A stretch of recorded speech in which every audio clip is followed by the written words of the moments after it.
She came out of the injury angelic because that's the way she went in.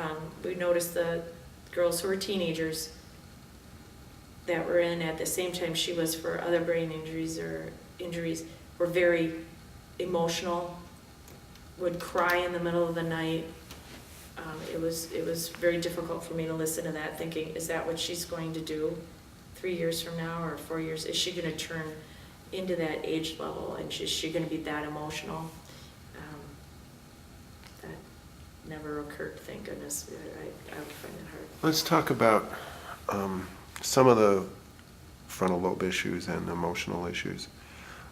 And as I said off camera, if we had an infinite amount of time, we could go down the long list of frontal lobe deficits, and I'm sure you could give me a 15-minute explanation of how she is in general.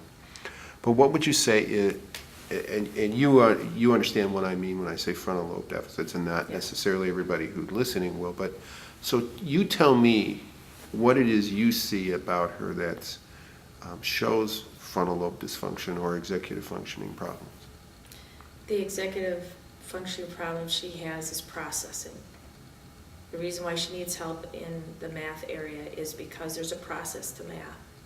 There's the way you put the numbers on the page, there's the way you write the numbers, there's how you line them up, how the line goes, if it's addition, subtraction, everything has its own process.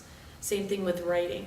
You start on the left side of the page and a T has a downward stroke and a cross stroke, but then you have to make the word the. So it's every process she has to think about, and I think that's why the handwriting is so difficult for her. Verbal tests, if she gets to give a verbal test or does a verbal assignment or uses Dragon Speaks, no problem. And she's very intelligent. She can put her thoughts in order most of the time.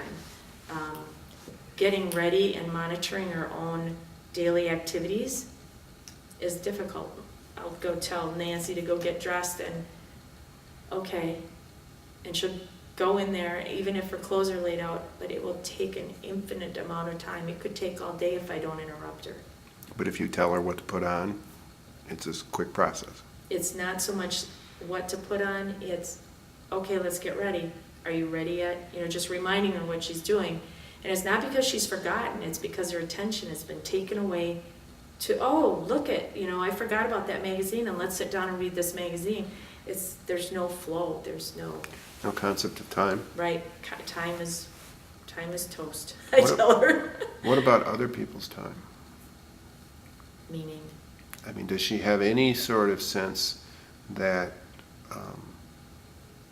people outside of herself are important, that other person's needs, other people's... She's very sweet to other people. She's very nice and she's courteous and she's polite, but as far as knowing that, say her brother has to get to school for a baseball game, so this means we have to get ready or we need to leave the house by this time, or that this is important to him not to hear us maybe quarrel or raise our voices, or she gets, like I said, her emotions sometimes are over the top.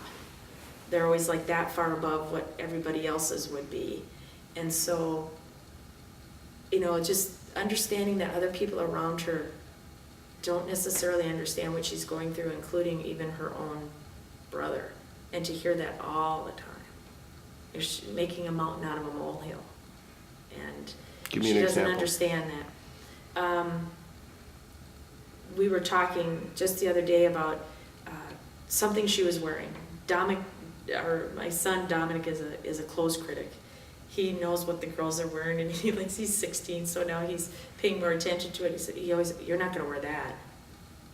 What do you mean I'm not going to? And I understand brothers and sisters fight or quarrel or have disagreements, but it's always that level where she starts. She doesn't start down here. Well, why? What's wrong? Should I change my shirt, or what's wrong with my shirt? It's always like, what do you mean I have something? And it's way up here. Whereas, takes everything very personal. Yes, very personal, and it's all black and white. The satire, the nuances, body language. She sits back and watches. If you notice her, she will probably sit back and watch you for a while before she understands that, okay, this is how he's going to talk, and he wants more than just a yes and no answer. How do you get her to give you more than a yes and no answer? I just probably phrase the question where she has to say something more. I make sure it has to be a story. Well, tell me about the time, you know, like you did with me. Tell me about this and lead her into it. If it's anything with a yes or no, that's all you're gonna get. She won't elaborate.